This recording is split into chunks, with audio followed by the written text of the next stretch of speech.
Bismillahirrahmanirrahim. Assalamualaikum warahmatullahi wabarakatuh. Alhamdulillah, innal hamdalillah nahmaduhu wa nasta'inuhu wa nastaghfiruhu wa na'udzubillahi min syururi anfusina wa min sayyiati a'malina may yahdihillahu fala mudhillalah wa may yudlil fala hadiyalah. Asyhadu an la ilaha illallah wa asyhadu anna Muhammadan abduhu wa rasuluh.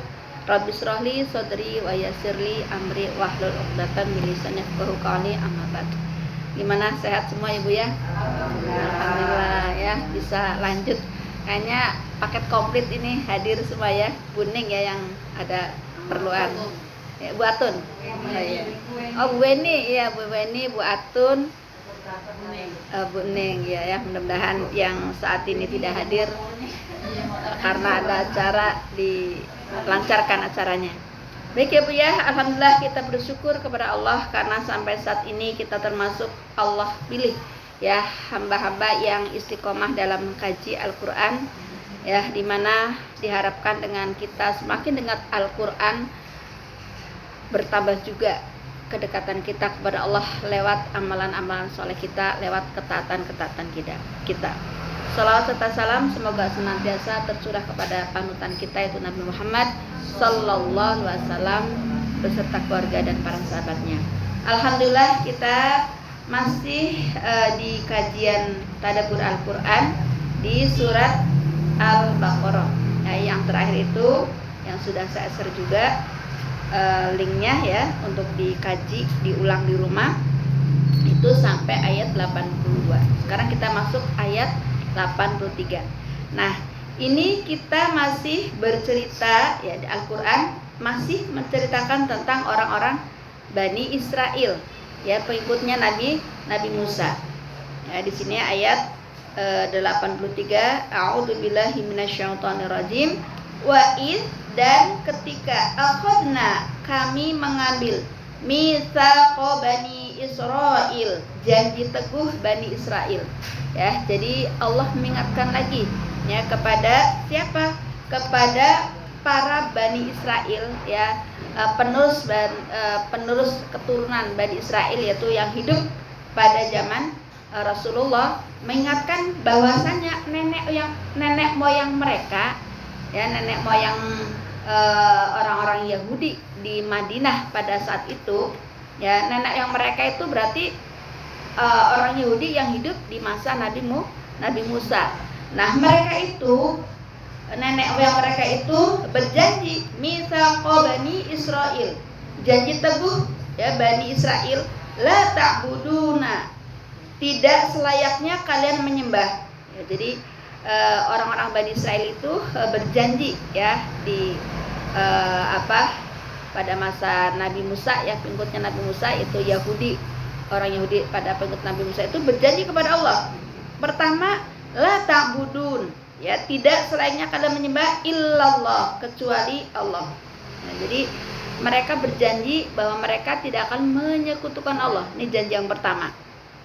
Ya, janji tidak menyekutukan Allah, hanya mengesahkan Allah, hanya menyembah Allah. Gitu. Terus yang kedua adalah wabil walidaini.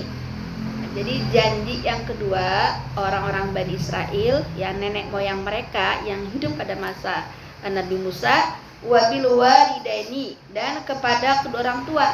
Ya, jadi ternyata syariat kita menghormati, disuruh menghormati atau berbuat ihsan kepada orang tua ternyata sudah ada di sejak zaman Nabi Musa.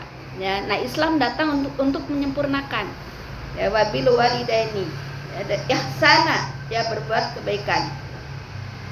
Nah, artinya apa? Kita diingatkan kembali bahwasanya ya, walaupun ini konteksnya ayat ini tertuju kepada orang-orang Bani Israel ya, tetapi secara umum ini adalah juga bagian dari kita diingatkan oleh Allah bahwasanya kita disuruh, dianjurkan untuk berbuat baik kepada orang tua ya, terutama di sini ya sebagaimana hadis sahih ya disampaikan di sana ketika seorang laki-laki ya, seorang sahabat bertanya, ya Rasulullah, kepada siapa ya orang yang saya hormati?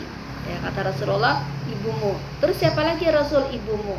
Terus siapa lagi Rasul?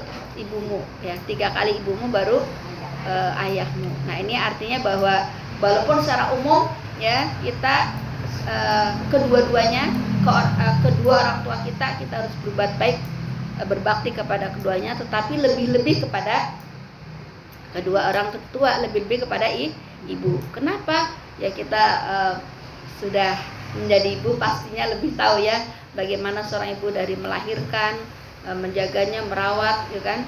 Dan sering kita dengar ya kasih anak sepanjang galah, kasih ibu sepanjang masa, masya Allah ya.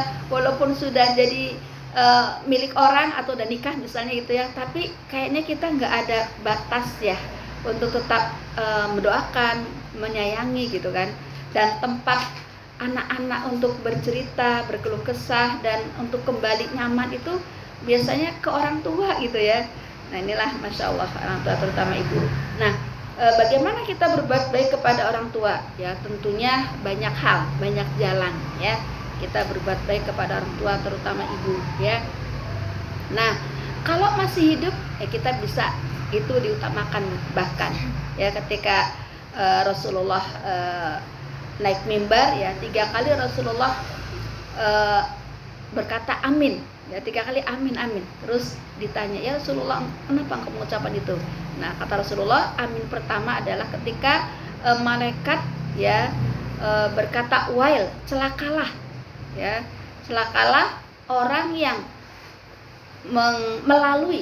melalui bulan Ramadan selama sebulan penuh tetapi tidak dia. Jadi merugi atau celaka orang yang melampaui puasa sebulan penuh tetapi Allah tidak mengampuni dosanya. Kenapa? Karena tadi tidak memaksimalkan ya mengisi bulan Ramadan dengan ketaatan-ketaatan. Jadi berlalu begitu saja.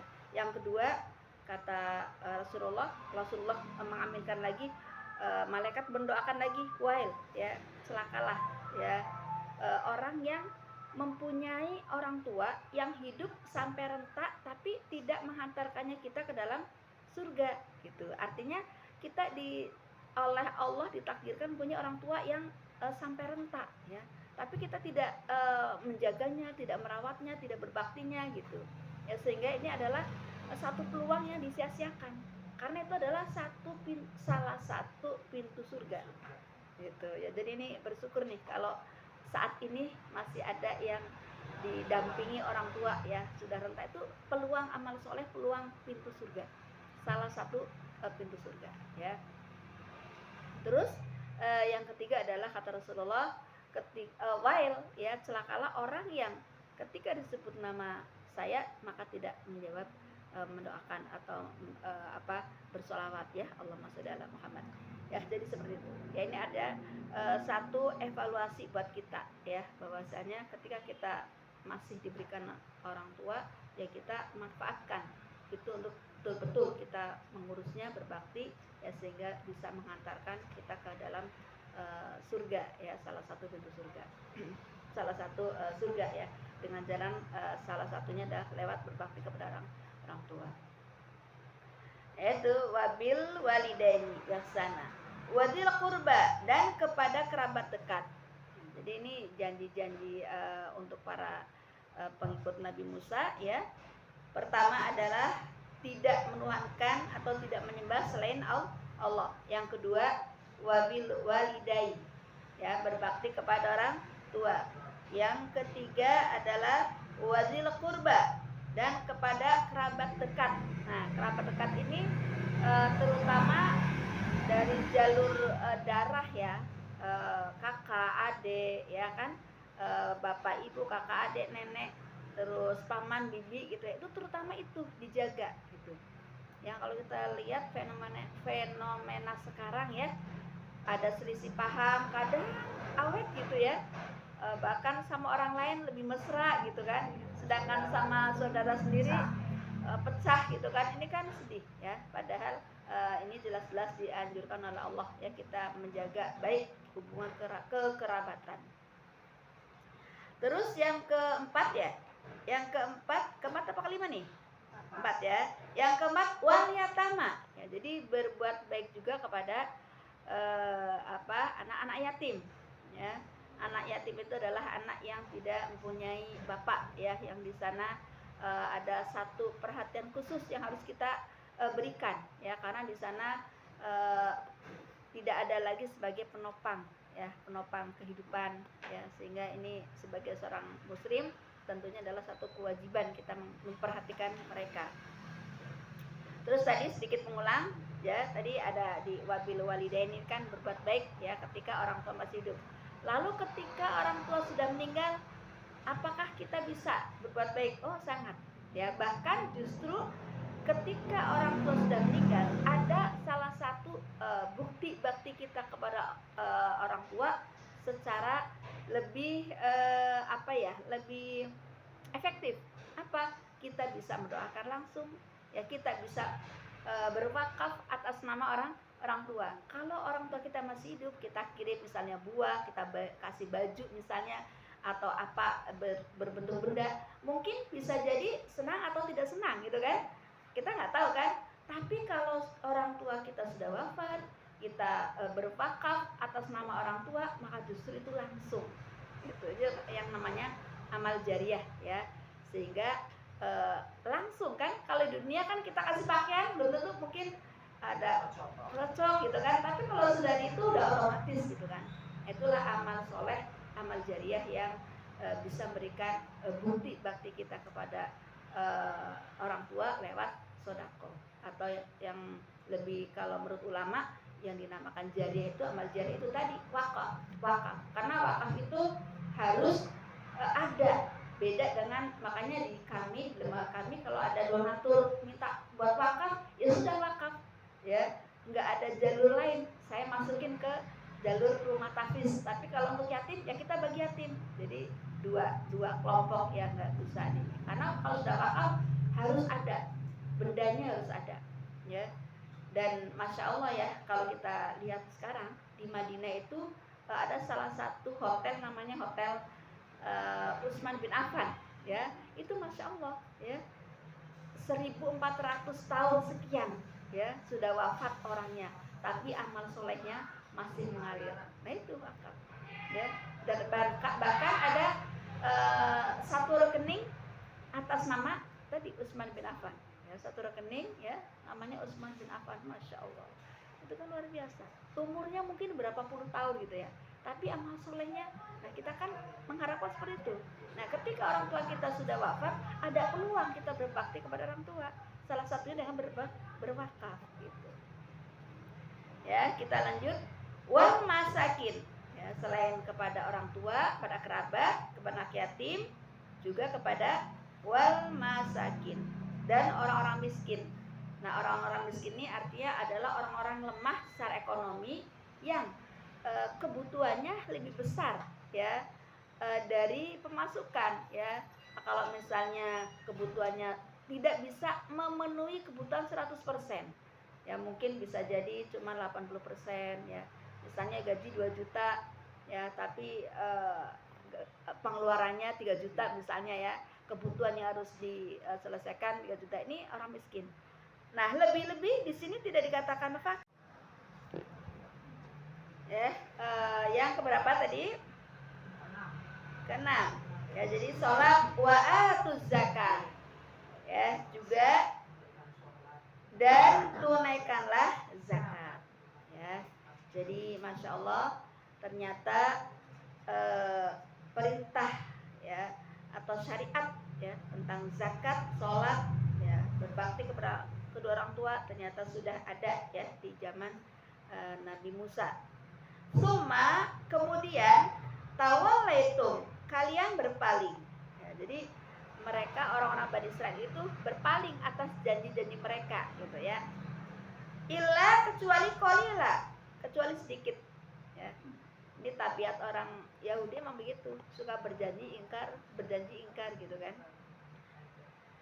Minkum, dari mereka, minkum, dari kalian, waktu mu'aridun, dan kalian adalah orang-orang yang membangkang, ya. Jadi salah satu tabiat orang Yahudi, ya, mereka mudah berjanji tapi juga mudah mengingkari. Jadi kalau ada orang yang mudah berjanji, mudah mengingkari, berarti dia ketularan sifatnya orang Yahudi. Ya. Baik, kita lanjut di ayat 84. Wa id akhadna, dan ketika kami mengambil mitsaqakum, janji teguh kalian. Nah, ternyata tidak sampai di situ. Ini ada janji lagi nih, kita lihat janjinya apa di situ. Ya. La tasikuna, kalian,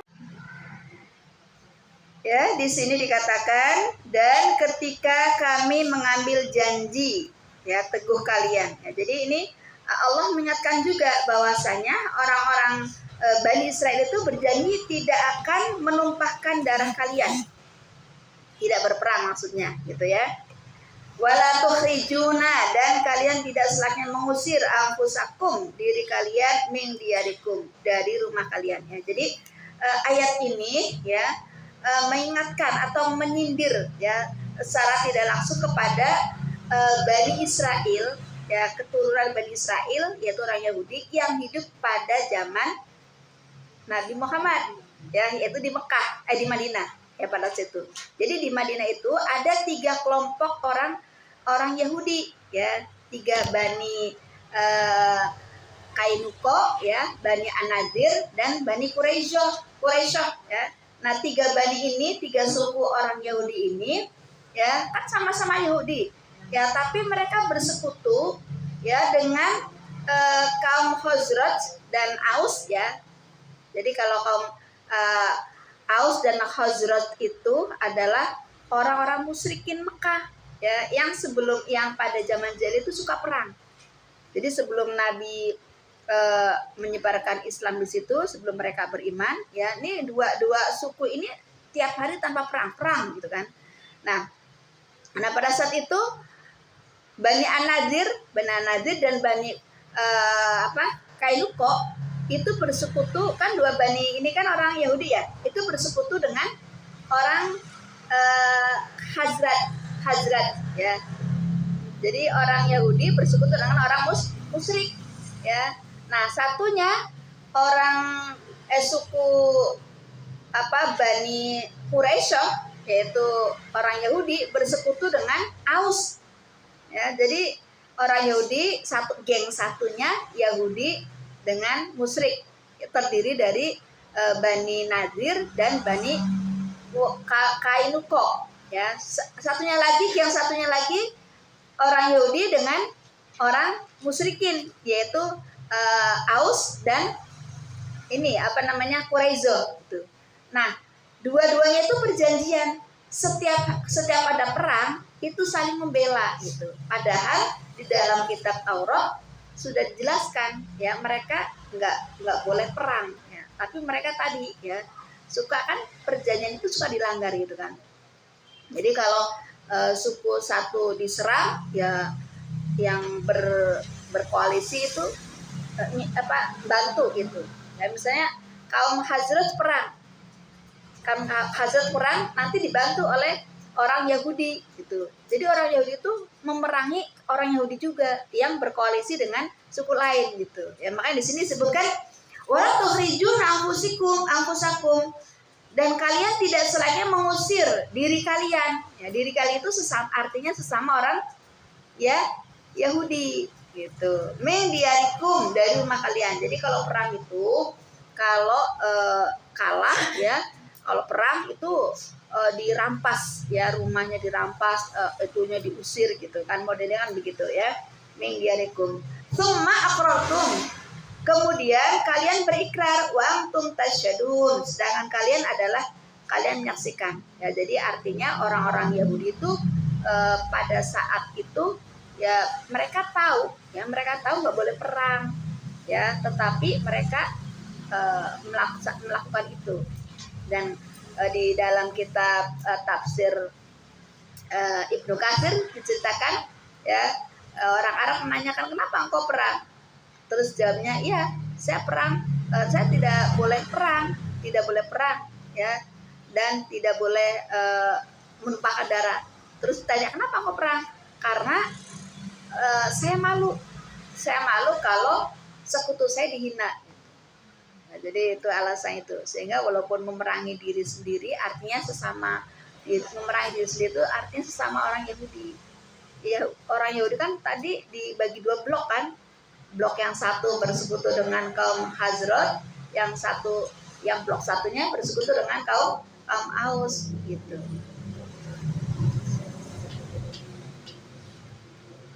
Ya. Summa kemudian antum haula, itulah kalian orang-orang taktulun, kalian bunuh angkusakum, diri kalian ya. Jadi tadi ya 3 suku Yahudi itu bikin 2 blok ya, satunya blok mendukung dengan Bani Hazrat, yang satunya mendukung Bani Aus ya. Jadi mereka saling perang, saling bunuh. Jadi ya mereka sesama Yahudi gitu kan jatuhnya gitu. Angkusakum, dari kalian, wa tukhrijuna fariqam minkum, dan kalian mengusir segolongan di antara kalian, min diarikum, dari rumah mereka ya. Jadi ini tadi ya, padahal di kitabnya mereka itu menjelaskan bahwasanya dilarang pertumpahan darah, peperangan, tapi dilanggarnya. Tazaharun, kalian bahu alaihim bil ismi wal udwan, atas mereka dalam dosa dan permusuhan ya. Tadi saling bersekutu gitu ya, saling bersekutu dalam permusuhan ya, padahal sama-sama kaum ya Yahudi, tapi satunya blok dengan suku lain, satunya suku lain. Wa iyatukum, dan jika mereka mendatangkan kalian usaro sebagai tawanan, tufaduhum, maka kalian tebus mereka. Jadi lucu, yang dilarang dilanggar ya kan, berperang dilarang, tapi mereka perang melanggar, tapi kalau ada tawanan ditebus gitu. Lucu ya, apa alasannya ya? Wahwa, dan itu adalah muharramun, jadi kan tadi perang diharamkan.